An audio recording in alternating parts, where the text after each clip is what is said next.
Folded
hello. तो हम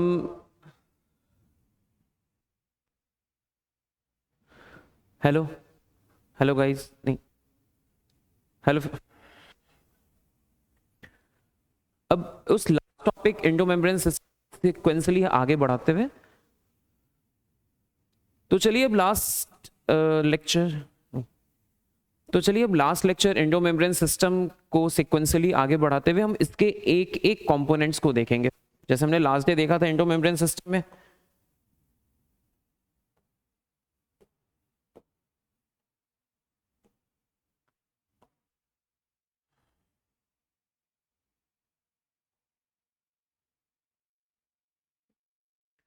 तो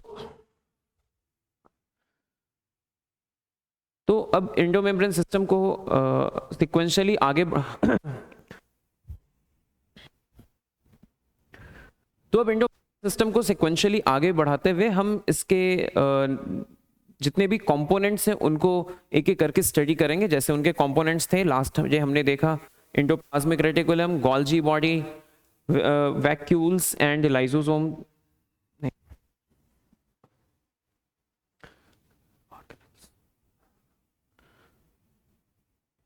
now we are going to proceed the endo system को ही आगे बढ़ाएंगे उसके सीक्वेंस।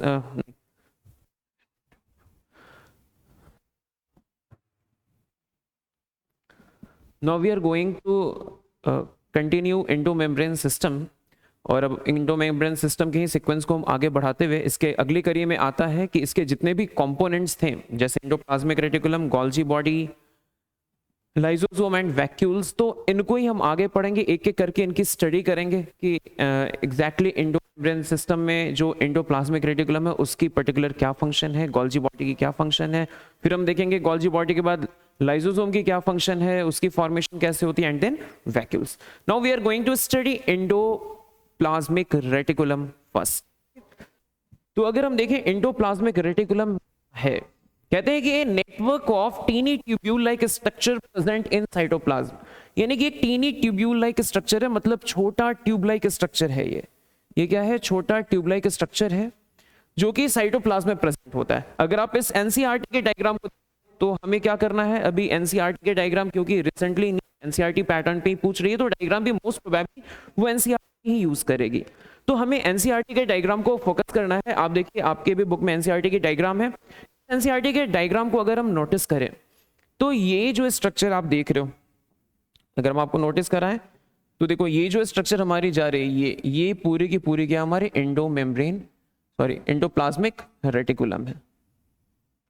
तो एनसीईआरटी की ये स्ट्रक्चर है, ये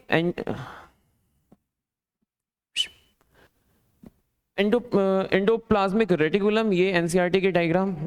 यार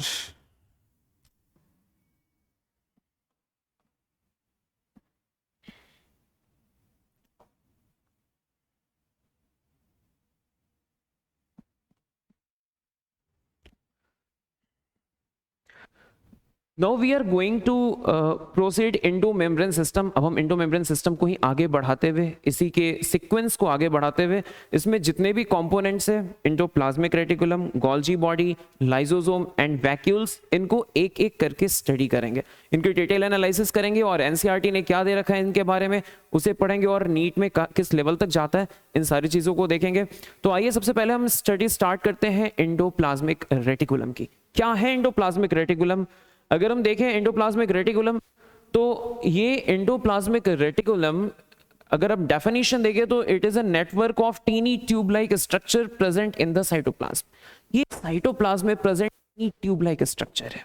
अभी जो लाइक स्ट्रक्चर है, टीनी ट्यूब लाइक स्ट्रक्चर है, ये अगर आप एनसीईआरटी के डायग्राम को फोकस करें, एनसीईआरटी में ये डायग्राम दे रखा है एंडोप्लाज्मिक रेटिकुलम में, तो ये जो स्ट्रक्चर है ये एंडोप्लाज्मिक रेटिकुलम है, राइट। ये अगर आप ध्यान से नोटिस करें तो ये पूरी स्ट्रक्चर क्या है, एंडोप्लाज्मिक रेटिकुलम है। और ये वाला जो पार्ट है ये क्या है, न्यूक्लियस। तो कहीं ना कहीं ये न्यूक्लियर मेम्ब्रेन से कंटिन्यू एक पूरी तरह से नेटवर्क क्रिएट कर रहा है। ओके, मतलब साइटोप्लाज्म में ये पूरा एक नेटवर्क लाइक स्ट्रक्चर है जो कि छोटे छोटे हैं ट्यूब या सैक लाइक स्ट्रक्चर से बने हुए हैं। अगर आप देखोगे यहाँ पे तो ये जो एंडोप्लाज्मिक रेटिकुलम है, जैसे ये रीजन पूरा हमारा हो गया साइटोप्लाज्म, तो ये साइटोप्लाज्म को दो कंपार्टमेंट में डिवाइड करता है साइटोप्लाज्म। अब अगर आप यहाँ पे देखो तो ये एंडोप्लाज्मिक रेटिकुलम का एक, ये जो कि अंदर में है एंडोप्लाज्मिक रेटिकुलम, ये जो एंडोप्लाज्मिक रेटिकुलम देख रहे हो ये इनसाइड, ये अंदर का पार्ट है, ठीक। और ये साइटोप्लाज्म ये बाहर का हो गया साइटोप्लाज्म। तो ये साइटोप्लाज्म और ये एंडोप्लाज्मिक रेटिकुलम के इनसाइड और ये एंडोप्लाज्मिक रेटिकुलम का बाहर, यानी कि एक पूरे सेल को एंडोप्लाज्मिक रेटिकुलम दो पार्ट में या दो कंपार्टमेंट में डिवाइड करता है। आप ऐसे देखो कि जैसे आपका एक कमरा है और आपके कमरे में बड़े बड़े हमने 4 सिंटेक्स डाल दिए, ठीक। अब आप जो सिंटेक्स डाले तो उस पूरे कमरे के स्पेस को आपने दो टाइप से कंपार्टमेंट, एक सिंटेक्स के अंदर। अब मान लो इसी क्लासरूम में अगर हम 4 सिंटेक्स बड़े बड़े डाल दिए और फिर हम इस पेन को या इस मार्कर को कहीं हमने डाला, तो क्वेश्चन होगा कि आखिर इस मार्कर को कहाँ डाला, आइदर इनसाइड द सिंटेक्स और आउटसाइड द सिंटेक्स। यानी कि हमने इस पूरे रूम के स्पेस को दो पार्ट में डिवाइड कर रखा है, एक सिंटेक्स के अंदर का स्पेस, एक सिंटेक्स के बाहर का स्पेस, जबकि वो सिंटेक्स इस रूम में ही है। समझ पा रहे हैं ना? सिंटेक्स यानी कि जो छत पे बड़ा हम पानी भरने वाला जो सिंटेक्स ब्लैक कलर वाला। तो वैसे एंडोप्लाज्मिक रेटिकुलम क्या है, अगर आप इसको नोटिस करें तो एंडोप्लाज्मिक रेटिकुलम भी सेल के इनसाइड यानी कि इंट्रासेल्युलर स्पेस को दो पार्ट में डिवाइड कर रहा है। एक सेल के अंदर का भाग क्यों नहीं आज हो रहा है,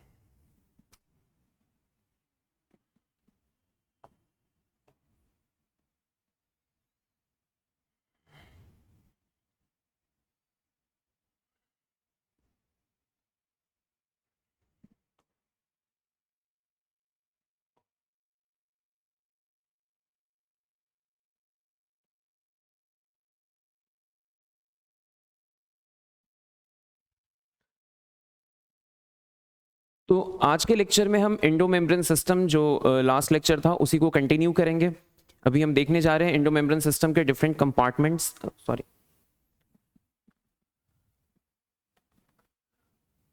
हेलो। तो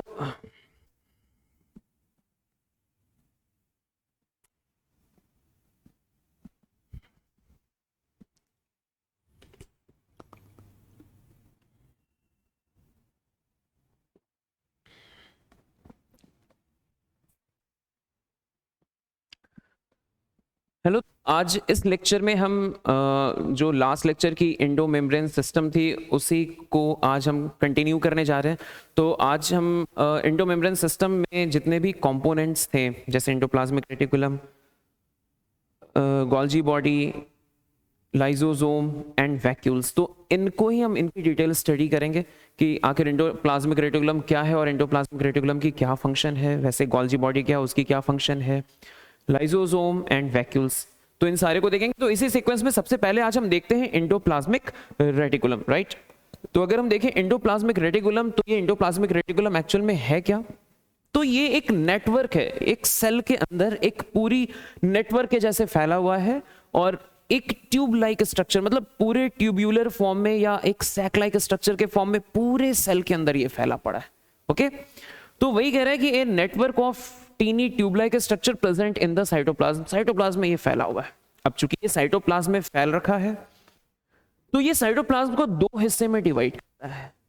हम सेल के अंदर की बात करें, जिस सेल के अंदर क्या कहेंगे, इंट्रासेल्यूलर स्पेस, यानी कि स्पेस इनसाइड द सेल। जैसे अगर ये एक सेल है तो इसके अंदर की जितनी भी स्पेस है, ये इसके अंदर की पूरी स्पेस को कहेंगे इंट्रासेल्यूलर स्पेस। यानी कि दो टर्म आता है, एक होता है इंट्रासेल्यूलर, एक होता है इंटरसेल्यूलर।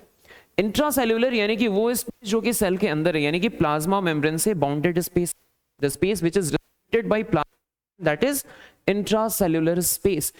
ओके, तो ये एंडोप्लाज्मिक रेटिकुलम इंट्रासेल्यूलर स्पेस को, यानी कि वो स्पेस जो कि सेल के अंदर है, इसको दो पार्ट में डिवाइड करता है, दो कंपार्टमेंट्स में डिवाइड करता है। एक वो हिस्सा जो कि एंडोप्लाज्मिक रेटिकुलम के अंदर का हो गया, और एक वो हिस्सा जो कि एंडोप्लाज्मिक रेटिकुलम के बाहर का हो गया। आप जैसे यहाँ पे अज्यूम कर रहे हैं, ये डायग्राम है एनसीईआरटी के एंडोप्लाज्मिक रेटिकुलम में, ये आपके एनसीईआरटी के बुक में दे रखा है। आप अगर नोटिस करोगे तो ये जैसे हमारा एक सेल का पार्ट है, ओके, सेल का ये इंट्रासेल्यूलर स्पेस है, ये हमारा न्यूक्लियस है और ये न्यूक्लियर मेम्ब्रेन है, और इसी न्यूक्लियर मेम्ब्रेन से अटैच एंडोप्लाज्मिक रेटिकुलम है, राइट। ये एंडोप्लाज्मिक रेटिकुलम इस साइटोप्लाज्म को देखो कैसे दो हिस्सों में डिवाइड कर रहा है। जैसे ये रीजन हो गया साइटोप्लाज्म, ये रीजन क्या हो गया बेटा, साइटोप्लाज्म। अब ये रीजन साइटोप्लाज्म में और उसमें बैठा हुआ या उसमें भरा हुआ ये एंडोप्लाज्मिक रेटिकुलम।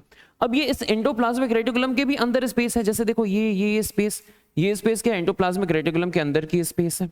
ओके, ये जो अंदर में स्पेस है ये एंडोप्लाज्मिक रेटिकुलम के अंदर की स्पेस है। ये जो आप देख पा रहे होगे ये स्पेस जो ऑक्युपाई कर रहा है, ये स्पेस जो ऑक्युपाई कर रहा है, ये एंडोप्लाज्मिक रेटिकुलम के अंदर की स्पेस है, और ये बाहर में हो गया साइटोप्लाज्म। तो कहीं ना कहीं ये, जैसे आप जस्ट एज्यूम करो कि एक कमरे में आपने चार बड़े बड़े बॉक्सेस डाल दिए। अब चार बॉक्सेस डाले, बड़े बड़े बॉक्सेस हैं, तो कह सकते हैं ना कि इस कमरे की स्पेस दो पार्ट में डिवाइड कर दिया आपने, एक बॉक्स के अंदर और कुछ स्पेस बॉक्स बाहर। अब लेट अस सपोज कोई चीज है जैसे आपकी रिमोट, अब उस कमरे में कहाँ पे, तो उस कमरे में दो स्पेस है। हो सकता है उस डब्बे के अंदर वो भी एक स्पेस क्रिएट कर रहा है, और हो सकता है उस डब्बे के बाहर जो कि एक्चुअल रूम का स्पेस है।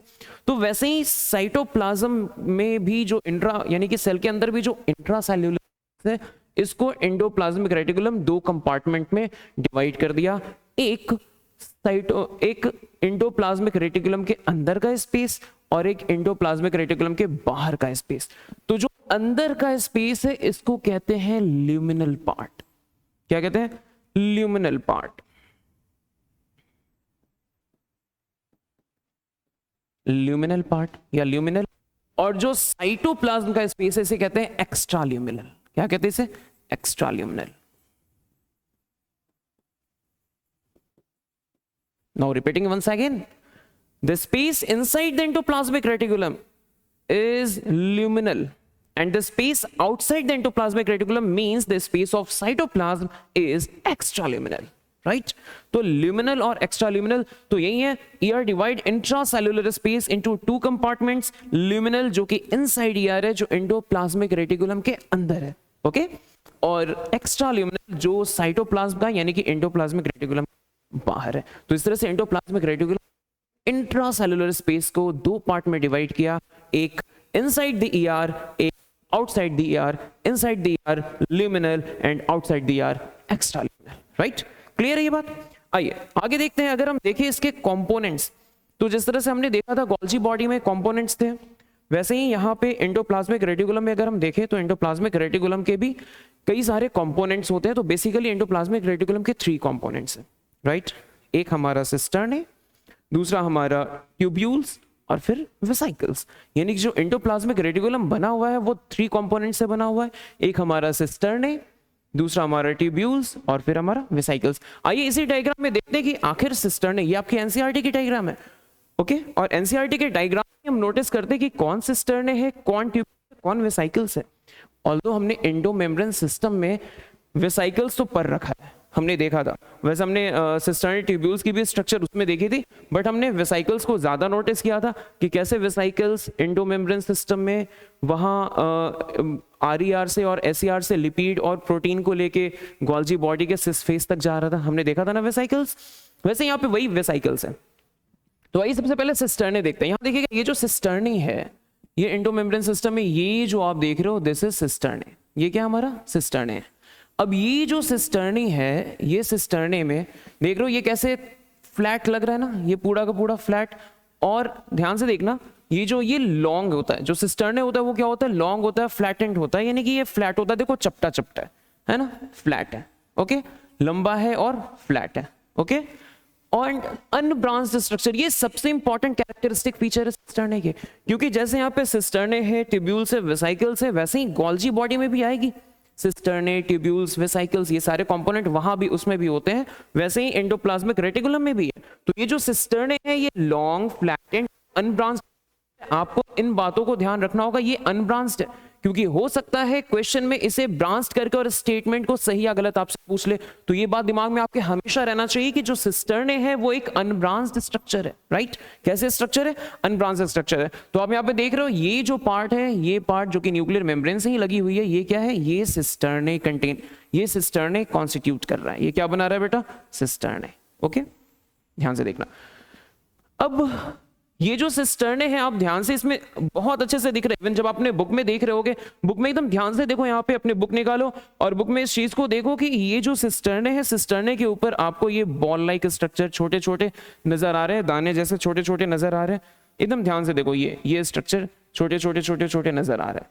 तो ये जो स्ट्रक्चर है एक्चुअल में ये राइबोसोम है, यही राइबोसोम है, क्योंकि लास्ट लेक्चर में भी हमने देखा, एंडोप्लाज्मिक रेटिकुलम में भी हमने देखा कि वहां भी RER और SER, smooth endoplasmic reticulum and rough endoplasmic reticulum, है ना। तो वहीं पे अगर आप यहाँ पे नोटिस करो, और वहां पे भी जो रफ एंडोप्लाज्मिक रेटिकुलम की अपीयरेंस रफ क्यों थी, रफ इसलिए थी उसके ऊपर छोटे छोटे पार्टिकल राइबोसोम के प्रेजेंट थे, ओके।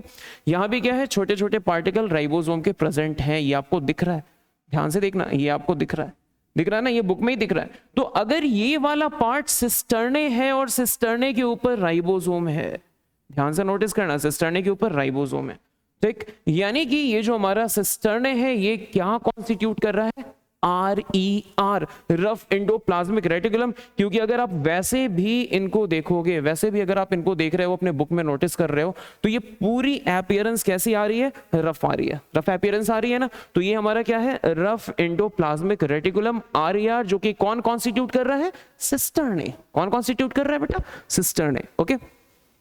नाउ अब हम देख रहे हैं कहां पे, ट्यूब्यूल्स। तो ये ट्यूब्यूल्स का क्या है, ये इरेगुलर स्ट्रक्चर है, रेगुलर नहीं है, इरेगुलर स्ट्रक्चर है, ऑफन ब्रांच्ड, इनमें ब्रांचिंग होती है।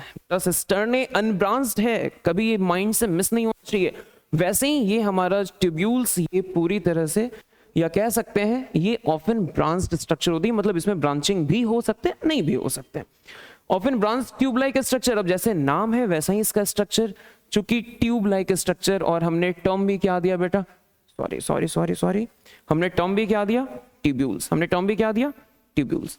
तो ये जो ट्यूब लाइक स्ट्रक्चर है, नाम से ही लग रहा है ट्यूब्यूल्स, ये irregular often branched tube like structure, right. अब आप यहाँ पे अगर इस डायग्राम में देखो, यहाँ तो इस डायग्राम में देखो, ये जो आपको ट्यूब दिख रही है ना, ये बेटा ये ट्यूब लाइक स्ट्रक्चर बन रहा है, ये देख लो, ये फिर ब्रांचिंग हो गई, प्रॉपर ब्रांचिंग दिख रही है। देखो एनसीईआरटी अपने डायग्राम में कितनी सारी बातें को कह रखा है, ऑल्दो थ्योरी में हो या नहीं, लेकिन ये डायग्राम में, और ये नोटिस करना बहुत जरूरी है, ध्यान से देखो, ये पूरी की पूरी ब्रांच लाइक स्ट्रक्चर लग रही है ना, और ये एक ट्यूब का फॉर्मेशन कर रहा है। किसका फॉर्मेशन कर रहा है, ट्यूब का फॉर्मेशन कर रहा है। ये ध्यान से देखो, ये किसका फॉर्मेशन कर रहा है, ट्यूब का फॉर्मेशन कर रहा है। तो कहीं ना कहीं ये जो ट्यूब लाइक स्ट्रक्चर है, ये ट्यूब लाइक स्ट्रक्चर क्या कहलाएगी, ये कहलाएगी ट्यूब्यूल्स। क्या कहलाएगी बेटा, ट्यूब्यूल्स, ओके। तो जैसे ये देख रहे थे, ये हमारी पूरी की पूरी स्ट्रक्चर सिस्टर्ने कहला रही थी, और ये स्ट्रक्चर जो ट्यूब लाइक है, ब्रांच्ड भी है, टिनी ट्यूब लाइक और ब्रांच्ड है, ये कहलाएगी बेटा, ट्यूब्यूल्स कहलाएगी, राइट। अब यहाँ पे एक और चीज नोटिस करो, इस ट्यूब लाइक स्ट्रक्चर वाले पे, इस ट्यूब लाइक स्ट्रक्चर वाले पे कोई राइबोसोम प्रेजेंट नहीं है, कोई राइबोसोम प्रेजेंट नहीं है। और एनसीईआरटी भी इस पार्ट को लिख रही है, स्मूथ एंडोप्लाज्मिक रेटिकुलम, यानी कि ये जो ट्यूब्यूल वाला पार्ट है, इस पे राइबोसोम प्रेजेंट नहीं है, राइबोसोम एब्सेंट है। जब राइबोसोम एब्सेंट है, यानी कि ये क्या कॉन्स्टिट्यूट करेगा, स्मूथ एंडोप्लाज्मिक रेटिकुलम, राइट तो ये हमारा स्मूथ एंडोप्लाज्मिक रेटिकुलम और ये हमारा रफ एंडोप्लाज्मिक रेटिकुलम, यानी कि एक बहुत अच्छा कंक्लूसिव लाइन निकल रहा है, ये तय हो गया इस डायग्राम से कि ये जो रीजन है हमारा सिस्टर्ने वाला, ये क्या बनाता है, RER, it forms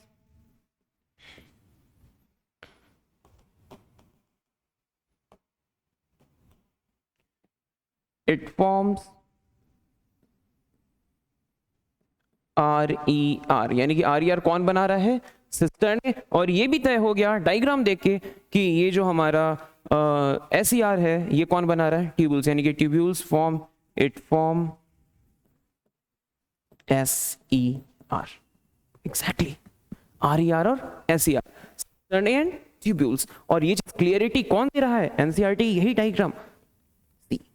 okay, now it is vesicle, और वेसाइकल से तो हम लोग बहुत ज्यादा अवेयर है, क्योंकि लास्ट लेक्चर में हमने वेसाइकल को देखा भी था। और वेसाइकल है क्या, ये membrane bounded oval spherical shape structure. जी हाँ, और हमने लास्ट डे देखा भी था ये जो वेसाइकल क्या है। अगर आप लास्ट लेक्चर के स्लाइड से एक बार देखो तो लास्ट लेक्चर के स्लाइड में ये बहुत अच्छे से मेंशन्ड है। यहाँ पे ये वाला जो रीजन है ये क्या था हमारा, ये वेसाइकल, ओके, ये RER की वेसाइकल और ये SER की वेसाइकल। यानी कि वेसाइकल है कैसा, स्फेरिकल, जस्ट लाइक अ लंच बॉक्स। जैसे आप लंच और लंच बना के लंच पैक कर दिया, वो लंच को आप ले गए अपने बैग में, और वो लंच क्या हो गया, आपके बैग के साथ चला गया आपके स्कूल में, और उसके अंदर क्या है, कुछ भरा है। क्या भरा है, जिसे आपकी मम्मा ने बनाया आपके लिए। सिमिलरली यहाँ भी वही चीज है, ये जस्ट लाइक दैट। ओके, तो हमारा जो वेसाइकल है वो वेसाइकल यही है। ओके, तो वेसिकल क्या है हमारा, ये just membrane bounded spherical structure है, जिसके अंदर RER प्रोटीन फिल करता है और SER लिपिड फिल करता है। ओके, तो ये हमने देखा of endoplasmic reticulum. Now repeating once again, endoplasmic reticulum have three components. One is cisternae, another is tubules, and last is vesicle. Cisternae, it is long, flattened and unbranched structure, and it forms RER. This is very important, and this is representing in your NCERT diagram also, right? In the same sequence, there is tubules, the another component, which is irregular, often branched and tube-like structure. It forms SER. This is also represented in your NCERT, this diagram. Okay, and now last is vesicle, which is membrane bounded oval structure. This is component of endoplasmic reticulum. Okay, now अब इसी क्रम में हम इसको आगे बढ़ाते हैं, देखते हैं टाइप्स ऑफ एंडोप्लाज्मिक रेटिकुलम। तो अभी हमने देखा कि हमारे पास एक सिस्टर्ने था और एक हमारे पास ट्यूब्यूल्स थी। सिस्टर्ने के ऊपर जो कि एंडोप्लाज्मिक रेटिकुलम है, बहुत सारे पार्टिकल्स थे राइबोसोम के, और इसकी अपीयरेंस इलेक्ट्रॉन माइक्रोस्कोप में रफ होती है, इसलिए हम इसे कहते हैं रेटिकुलम, राइट। अब अगर जिसपे अब जो ट्यूबुलर स्ट्रक्चर थी उस पे कोई राइबोसोम प्रेजेंट नहीं थे और वो पूरी तरह से स्मूथ, उसकी अपीयरेंस माइक्रोस्कोप में पूरी तरह से स्मूथ हो रही थी, इसलिए वो क्या था हमारा स्मूथ एंडोप्लाज्मिक रेटिकुलम। नाउ इसी सीक्वेंस को आगे बढ़ाते हैं। तो इस तरह से राइबोसोम के प्रेजेंस और राइबोसोम के एब्सेंस की वजह से हमने एक हमारा रफ एंडोप्लाज्मिक रेटिकुलम और एक हमारा स्मूथ एंडोप्लाज्मिक रेटिकुलम, यानी कि वो एंडोप्लाज्मिक रेटिकुलम जिसके ऊपर राइबोसोम प्रेजेंट है, वो क्या, चूंकि ग्रैन्यूल्स प्रेजेंट है तो उसे हम प्यार से ग्रैन्युलर भी कह देते हैं। क्या कह देते हैं बेटा, ग्रैन्युलर भी कह देते हैं। और जिस पे नहीं है ग्रैन्यूल्स उसे हम ए ग्रैन्युलर कहते हैं, यानी कि ए यानी कि जिसके आगे ए लगता है कि वो चीज नहीं है, ठीक है, यानी कि ए ग्रैन्युलर यानी कि जिस पे ग्रैन्यूल्स नहीं है, राइट, और ग्रैन्युलर यानी कि जिस पे ग्रैन्यूल्स है। तो rough endoplasmic reticulum rough endoplasmic क्यों कहा गया, क्योंकि इसके ऊपर राइबोसोम प्रेजेंट होता है और इसके ऊपर राइबोसोम एब्सेंट होता है। इस तरह से हमने क्या मान लिया, एंडोप्लाज्मिक रेटिकुलम को दो टाइप का, rough and smooth, granular and A granular. Now अगर हम इसमें बात करें एक थोड़े से अलग अलग पॉइंट ऑफ व्यू से अगर देखें हम इस रफ और स्मूथ को, तो सबसे पहले हमें देखना चाहिए कि राइबोसोम का प्रेजेंस। तो ये बात शुरू से होती आ रही है कि राइबोसोम का क्या, तो जाहिर सी बात है रफ अपीयरेंस होने के पीछे तो मेन रीजन राइबोसोम ही था। तो जाहिर सी बात है राइबोसोम क्या होगा, इसमें प्रेजेंट होगा, राइबोसोम प्रेजेंट। और स्मूथ एंडोप्लाज्मिक रेटिकुलम नाम से हमें पता है कि इसमें राइबोसोम एब्सेंट हो गए, यानी कि ribosome absent. Okay, now ribophorin, ये आपके लिए एक नया टर्म है और आपने अपने लाइफ में हो सकता है ये पहली बार सुन रहा हो। ये क्या है, ध्यान से देखिएगा। ये अगर हम देखें एंडोप्लाज्मिक रेटिकुलम, जैसे ये अगर हमारा एक एंडोप्लाज्मिक रेटिकुलम RER का पार्ट है और इसके ऊपर ये लगा है हमारा, लेट अस सपोज इसके ऊपर ये हमारा लगा है, ध्यान से देखिए, ये लगा हमारा राइबोसोम। तो राइबोसोम जैसे वहां तो एक बॉल टाइप छोटा सा पार्टिकल हो रहा था, बट राइबोसोम में भी दो बातें होती है, एक हमारा लार्जर सब यूनिट होता है और एक हमारा स्मॉलर सब यूनिट होता है। ओके, ध्यान से देखिएगा, एक हमारा लार्जर सब यूनिट होता है और एक स्मॉलर सब यूनिट होता है।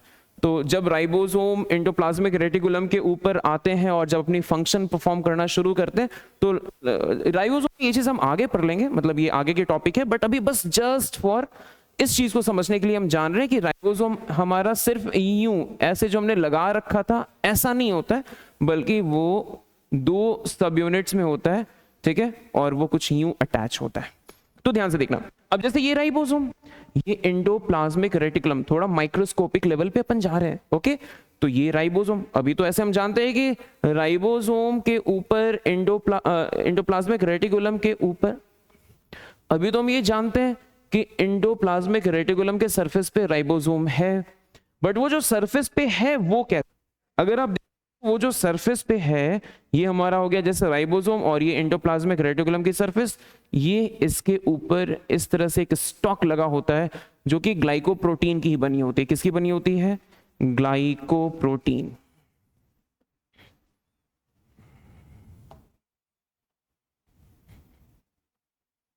Cut cut cut cut.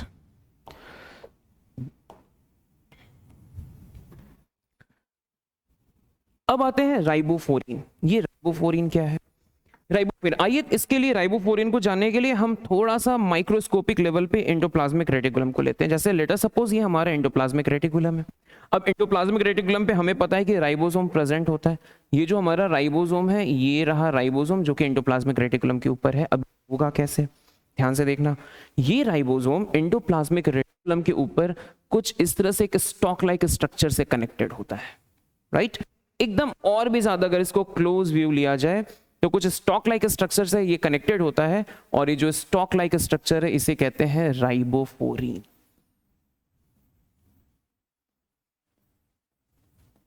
Ribophorin, right? ये जो राइबोफोरिन है ये भी एक तरह का ग्लाइकोप्रोटीन ही है। ये भी क्या है?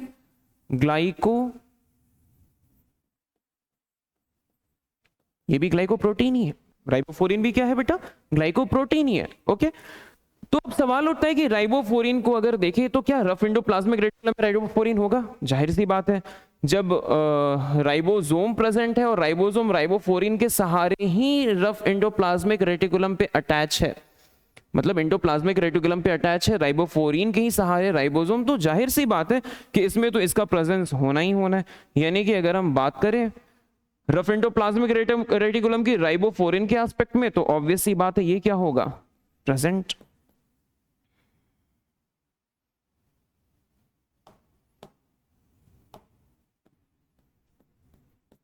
ओके, अब अगर हम बात करें स्मूथ एंडोप्लाज्मिक रेटिकुलम की राइबोफोरिन के एस्पेक्ट में, तो इस पे तो राइबोसोम है ही नहीं, ये तो नाम से ही स्मूथ है, तो इसका मतलब यहां भी राइबोफोरिन एब्सेंट होगा।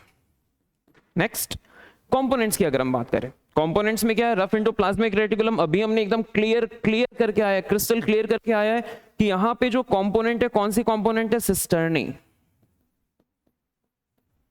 कौन सी कंपोनेंट है बेटा? सिस्टर्नी। और स्मूथ एंडोप्लाज्मिक रेटिकुलम की कौन सी कंपोनेंट है? ट्यूब्यूल्स।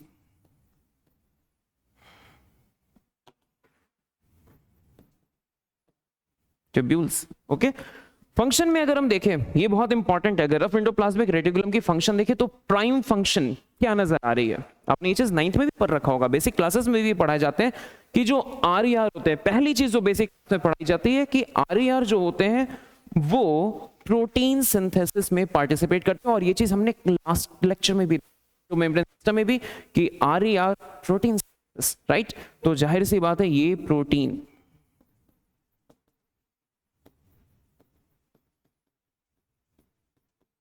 सिंथेसिस में इन्वॉल्व होते हैं, पहला। दूसरी चीज, सिक्रेशन में भी इनका बड़ा रोल है। सिक्रेशन में, ऑल्दो जो मेन रोल है गोल्जी बॉडी का, यानी कि जब भी जो सेक्रेटरी सेल्स होते हैं उनमें जो प्रोमिनेंट होता है वो होता है गोल्जी बॉडी, बट अगर बॉडी नहीं है तो राइबोसोम भी होते हैं, यानी कि राइबोसोम का भी बड़ा फंक्शन है सेल सिक्रेशन में, सिक्रेशन में इनकी भी पार्टिसिपेशन होती है। तो सिक्रेशन, यानी कि अगर किसी क्वेश्चन में ऐसा हो कि राइबोसोम की फंक्शन एंडोप्लाज्मिक रेटिकुलम की फंक्शन में क्या सिक्रेशन का कोई है, तो जी हाँ है, रफ एंडोप्लाज्मिक रेटिकुलम का सिक्रेशन में भी रोल है, ये भी कुछ मटेरियल सिक्रेट करते हैं। ओके, वैसे ये मेन फंक्शन गोल्जी बॉडी की होती है। नेक्स्ट अगर हम देखें स्मूथ एंडोप्लाज्मिक रेटिकुलम, इसकी क्या है, हमने भी कल देखा था और आप ये चीज बेसिक बचपन से भी पढ़ते आ रहे हैं, लिपिड सिंथेसिस।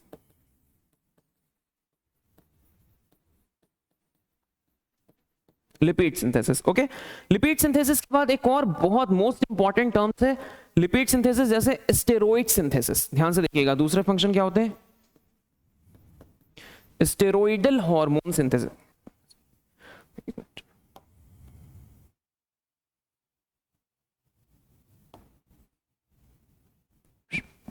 स्टार्ट नाउ, अगर हम एसीआर में देखें तो एसीआर में ये हमने कल भी पढ़ा था, एसीआर या लास्ट लेक्चर में भी हमने ये चीज देखा था। नाउ कम ऑन एसीआर, अगर हम एसीआर के फंक्शन पे आए तो लास्ट लेक्चर में हमने ये चीज देखा था कि एसईआर में smooth endoplasmic reticulum lipid synthesis, और ये चीज हम बहुत बेसिक क्लासेस से भी जानते आ रहे हैं, तो पहली चीज तो यही हो जाएगी lipid synthesis, right, lipid synthesis.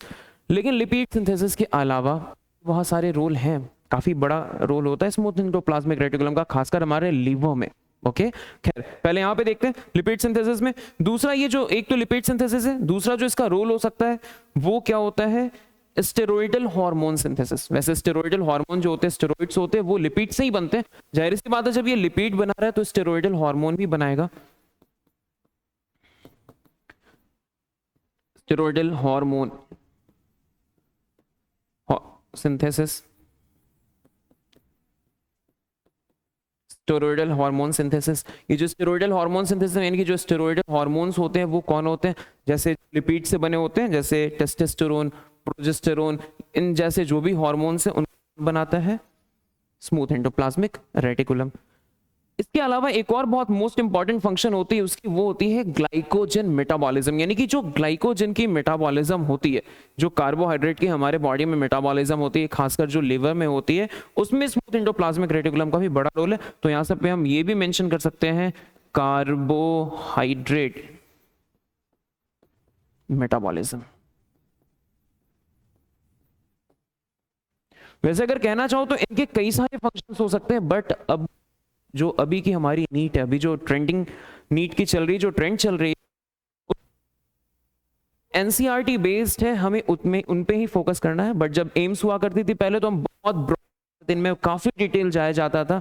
हो सकता है आपको बहुत सारे अलग अलग बुक्स में काफी डिटेल मिले, बट हमें थोड़ा सा कह सकते हैं रिस्ट्रिक्ट रहना है इस पे। तो ये बात नहीं, एनसीईआरटी बेस्ड है, एनसीईआरटी से बहुत ज्यादा बियॉन्ड नहीं, हमें बहुत बियॉन्ड नहीं जाना है। वैसे अगर आपको एक्स्ट्रा नॉलेज के लिए तो आप बहुत चीज जान सकते हो। ओके, क्योंकि ये एनसीईआरटी बेस्ड है, ये ध्यान में रखना है। ओके, तो ये हमारे हो गए types of year, rough endoplasmic reticulum and smooth endoplasmic reticulum. Rough नाम से लग रहा है, पता है इसके ऊपर राइबोसोम है, राइबोसोम के होने की वजह से इसकी अपीयरेंस रफ हो रही है, इसलिए रफ एंडोप्लाज्मिक रेटिकुलम, और इसके ऊपर राइबोसोम नहीं है इसलिए इसकी अपीयरेंस स्मूथ है, इसलिए क्या कह सकते हैं, smooth endoplasmic reticulum. Ribosome present absent, ribophorin present absent, ये राइबोफोरिन के एक तरह का ग्लाइको प्रोटीन है, मैंने वहां पे लिखा है।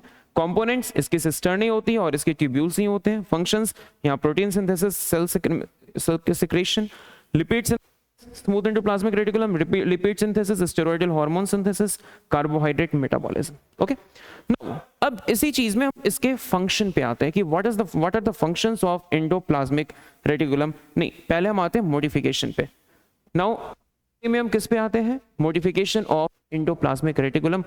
अब ये एंडोप्लाज्मिक रेटिकुलम का मॉडिफिकेशन क्या है, वैसे अभी हमने बेसिक फंक्शंस देखे, एसईआर, आरईआर, इनके बारे में कुछ जाना है, लेकिन कभी कभी endoplasmic reticulum cell to cell अपनी एक्टिविटीज चेंज भी करती है, थोड़े अपने आप को मॉडिफाइड भी करती है।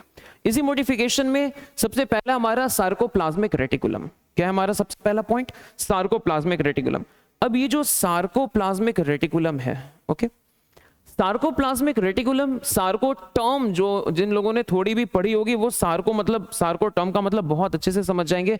सार्को मींस क्या होता है बेटा, मसल्स, ओके, सार्को मींस क्या होता है, मसल्स। अब ये मसल्स यानी कि ये जो टर्म से ही टर्म में ही मसल्स हैं, यानी कि ये जो एंडोप्लाज्मिक रेटिकुलम है मसल्स में जाके कुछ और भी रोल प्ले करते हैं। क्या करते हैं, जैसे अब हमारा कार्डिक मसल्स और स्केलेटल मसल्स, कार्डिक मसल्स और स्केलेटल मसल्स में जो मसल कॉन्ट्रैक्शन का फंक्शन होता है ये भी थोड़ा कॉम्प्लिकेटेड होता है, ये कॉम्प्लिकेटेड मैकेनिज्म है मसल कॉन्ट्रैक्शन। और उस मसल कॉन्ट्रैक्शन में कैल्शियम का बड़ा रोल होता है, क्योंकि कार्डिक मसल्स भी कॉन्ट्रैक्ट करती हैं, कॉन्ट्रैक्ट रिलैक्स हार्ट की, और जो हमारी स्केलेटल मसल्स है ये भी कॉन्ट्रैक्ट रिलैक्स करती है। तो इसके कॉन्ट्रैक्शन और रिलैक्सेशन में कैल्शियम का बड़ा रोल होता है। तो इन मसल सेल्स में, यानी कि किसमें, कार्डिक मसल्स में, ध्यान से नोटिस करना, कार्डिक मसल्स में और स्केलेटल मसल्स में एंडोप्लाज्मिक रेटिकुलम अपने आप को थोड़ा मॉडिफाइड करके कैल्शियम स्टोरेज का फंक्शन प्ले करती है, कैल्शियम स्टोरेज का फंक्शन करती है। मतलब ये कैल्शियम स्टोर करता है, और कैल्शियम जो स्टोर करता है, ध्यान से देखना, सबसे पहले वो उसे क्या करती है, कॉन्ट्रैक्शन और रिलैक्सेशन में हेल्प करती है। नहीं गड़बड़ होगी, stop. Now modification of endoplasmic reticulum. वैसे एंडोप्लाज्मिक रेटिकुलम की फंक्शन तो हम देख लिए, रफ और उनकी एक डिवीजन भी हमने देख ली, रफ एंडोप्लाज्मिक रेटिकुलम और स्मूथ एंडोप्लाज्मिक रेटिकुलम। इसी सीक्वेंस को आगे बढ़ाते हुए हम आते हैं मॉडिफिकेशन ऑफ एंडोप्लाज्मिक रेटिकुलम। यानी कि एंडोप्लाज्मिक रेटिकुलम तो ठीक है, स्मूथ है, रफ है, राइबोसोम है, लिपिड सिंथेसिस, प्रोटीन सिंथेसिस, सारी चीजें ठीक है, लेकिन इसके अलावा कभी कभी अलग अलग सेल्स में अलग अलग रिक्वायरमेंट के अकॉर्डिंग एंडोप्लाज्मिक रेटिकुलम ने अपने आप को मॉडिफाइड भी किया है। अपने आप को कैसे मॉडिफाइड किया है, जैसे हम देखते हैं, सबसे पहला मॉडिफिकेशन हमारा सार्कोप्लाज्मिक रेटिकुलम। जो लोग पहले थोड़ा जान रहे होंगे वो सार्कोप्लाज्मिक रेटिकुलम में, सार्को का मतलब समझ रहे होंगे, जो सार्को वर्ड है, सार्को यानी कि मसल्स, मतलब ये जो एंडोप्लाज्मिक है कुछ मसल सेल्स में जाके, ओके, कुछ मसल्स में जाके, मसल्स के सेल्स में जाके अपने आप को मॉडिफाइड करती है। अपने आप को मॉडिफाइड क्या करती है, जैसे एज फॉर एग्जांपल अगर हम मसल्स की बात करें तो कार्डिक मसल्स और स्केलेटल मसल्स में, इन दोनों मसल्स में एंडोप्लाज्मिक रेटिकुलम कैल्शियम स्टोरेज का काम करती है। क्या करती है, कैल्शियम स्टोरेज का काम करती है। क्योंकि इन मसल्स की कॉन्ट्रैक्शन एंड रिलैक्सेशन होती है, मतलब ये मसल्स कॉन्ट्रैक्ट करते हैं और रिलैक्स करते हैं, इनमें कैल्शियम का बड़ा रोल होता है। जब आप कॉन्ट्रैक्शन एंड रिलैक्सेशन पढ़ेंगे तो कैल्शियम का अपने इंपॉर्टेंस देखेगा। तो वहां पे कैल्शियम की चूंकि ज्यादा इंपॉर्टेंस है, इसलिए ये एंडोप्लाज्मिक रेटिकुलम ने अपने आप को मॉडिफाइड करके वहां पे कैल्शियम स्टोर करना ज्यादा सही समझा, और इसने अपने आप को मॉडिफाइड किया और फिर इसका नाम कहलाया सार्कोप्लाज्मिक रेटिकुलम, राइट। तो ये सार्कोप्लाज्मिक रेटिकुलम क्या है, ये सार्कोप्लाज्मिक रेटिकुलम वही एंडोप्लाज्मिक रेटिकुलम है, इसने अपने आप को मॉडिफाइड कर लिया। पहले फंक्शन तो इनकी अलग और नॉर्मल सेल में अलग होती है, बट इस मसल सेल्स में, मसल्स में कार्डिक और स्केलेटल मसल्स में ये कैल्शियम स्टोरेज का काम कर रही है। तो कहां कहां ये प्रेजेंट है, पहली बात present in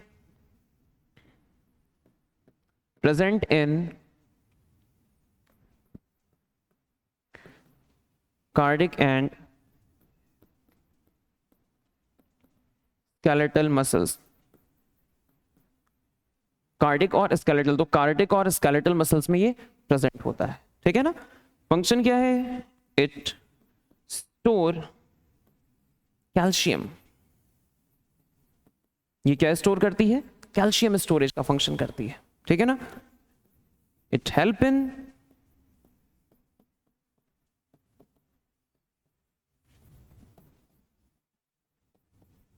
contraction and relaxation, ये क्या करती है, कॉन्ट्रैक्शन और रिलैक्सेशन में हेल्प करती है। तो बेसिकली ये कार्डिक मसल्स में और कार्डिक और स्केलेटल, पहली बात ये कार्डिक और स्केलेटल मसल्स में प्रेजेंट होती है, ये स्टोर करती है कैल्शियम और ये हेल्प करती है कॉन्ट्रैक्शन एंड रिलैक्सेशन में, और ये हमारी क्या है, सार्कोप्लाज्मिक रेटिकुलम, राइट।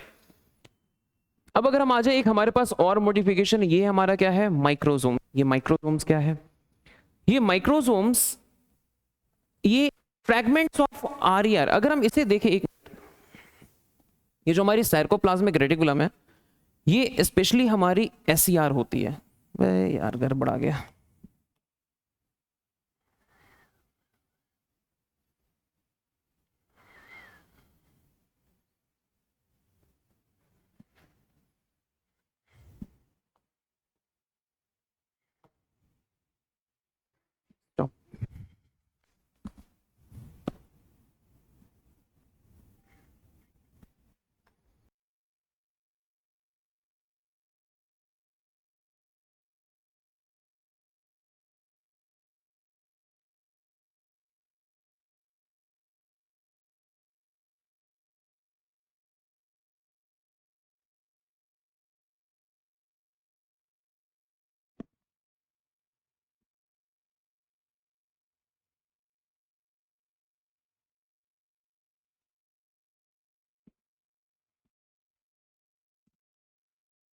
तो ये हो गई type. Now this is of reticulum. अब इसी सीक्वेंस को आगे बढ़ाते हुए हम नेक्स्ट टॉपिक में आते हैं, और वो हमारा नेक्स्ट टॉपिक है मॉडिफिकेशन ऑफ ईआर, यानी कि एंडोप्लाज्मिक रेटिकुलम का मॉडिफिकेशन। तो endoplasmic ratification, now this will present in next lecture में हम देखेंगे एंडोप्लाज्मिक रेटिकुलम ये भी अपने आप को मॉडिफाइड करता है, अलग अलग भी परफॉर्म करता है। तो ये हमारा मॉडिफिकेशन ऑफ एंडोप्लाज्मिक रेटिकुलम, जिसमें हमारे सार्कोप्लाज्मिक रेटिकुलम और माइक्रोसोम्स और let's see in next lecture.